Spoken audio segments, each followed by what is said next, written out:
You could be more technical, you could be bigger, stronger, more powerful, faster, more athletic. Merab will still out-cardio you, exhaust you over 5 rounds, and still win the fight. Crazy. That is not just having better cardio. That is some kind of inhumane cardio. It doesn't make sense at all. How does Merab Dvalishvili have that much endurance? Even after that crazy pace that they fought at, him and Umar, Merab wasn't even breathing heavy in the post-fight interview. It looked like he could have went another 5 rounds after. He has the best cardio I've ever seen out of any fighter ever. Before Umar was tired in the first 2 rounds, he was clearly showing to be the better fighter. He was more technical. He was beating Merab everywhere. He was defending the takedowns. He got his own takedowns by tripping out the back leg of Merab. Is actually a very similar takedown he tried to get later in the fight. The time where Merab was taunting like Umar couldn't take him down, right? He tried to get Merab down with the same kind of takedown. It didn't work that time. And Merab was actually the one who tripped out Umar. So many people miss this. When Umar has a hold of Merab's back and he's trying to take the fight to the ground, Merab actually brings his leg around and trips out Umar's right leg, making him fall to the ground, and then he taunts. He tripped Umar while Umar had his back trying to take him to the ground. That is insane. But then when he taunted, Umar did take him to the ground after. But in the first 2 rounds, Merab was missing his punches. He was doing crazy haymakers, overhands, and hooks, and all of that, while Umar was landing much more precise and better technique with his strikes. He was landing better shots, showing better footwork, even rocked Merab early, but then in the 3rd round, Umar started to get tired. And then later, his strikes started to get more labored, like the way he threw his left kick. Very sluggish, retracting the kick after a missed, flailing his arms out of exhaustion. And Merab's punches started to land, offensively countering, getting takedowns. And even when Umar was throwing his left hands, he would greatly overextend, switching stances forward, which is something he didn't do that much in the first 2 rounds. I mean, sometimes he would step, but not as sluggish as he was in the later rounds. And even in the 5th round, he got rocked by Merab Dvalishvili. Merab doesn't usually hurt other fighters with his punches, but he landed a big overhand in Umar, square to the jaw, and rocked him. Umar started to lose balance as he was stumbling with all of those explosive movements, and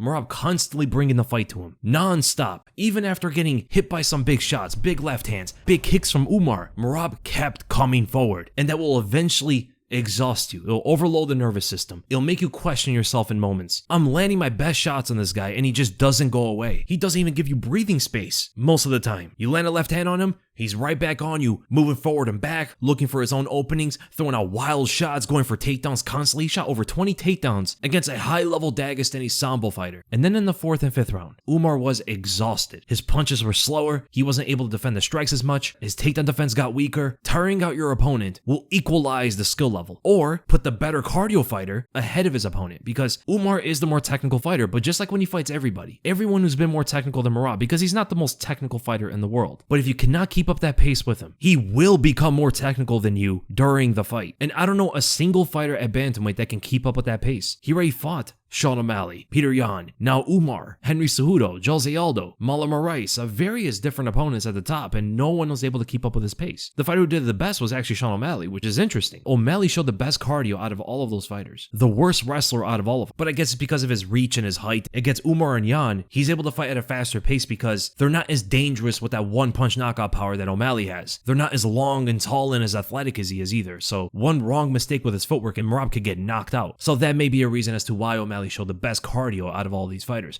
Umar and Peter Yan was just insane pace from beginning to end. And Umar fought a good 5-round fight against Corey Sandhagen. It's not like he's a fighter who has no cardio. Umar has very good cardio, but there is no such thing as good cardio if you're fighting Merab, who's fighting at maximum speed. Bro, anyone who has Merab's cardio can conquer anything in their life. Like, they can be the best worker ever. They can be the best gardener or doctor or whatever it is. Imagine having the endurance of Merab Dvalishvili. It's like a superpower. And I'm glazing at this point, but it's to be respected, right? It's like deserved. It's literally a kind of cardio I've never seen before. And Merab Dvalishvili might go down as the greatest bantamweight of all time, and his number one strength is his endurance, right? We have that fighter, the example of MMA, of a guy who can fight for 5 rounds as fast as he can, non-stop. And I thought Umar was going to win the fight. I thought Umar was going to win just because he's the more technical fighter. Like, what we saw from Umar in the first 2 rounds is what I thought the whole 5 rounds was going to be, right? I thought Umar had the cardio because he's shown good cardio before. I did not expect Merab to even gas out Umar Nurmagomedov. That is how impressive that win was. He gassed out someone like Umar, someone who's well-rounded. He has no weaknesses in his skill set, from stand up to on the ground, from striking to grappling, where his muscles are not used to fighting against. He has a striking background, he has a grappling background, very good wrestler.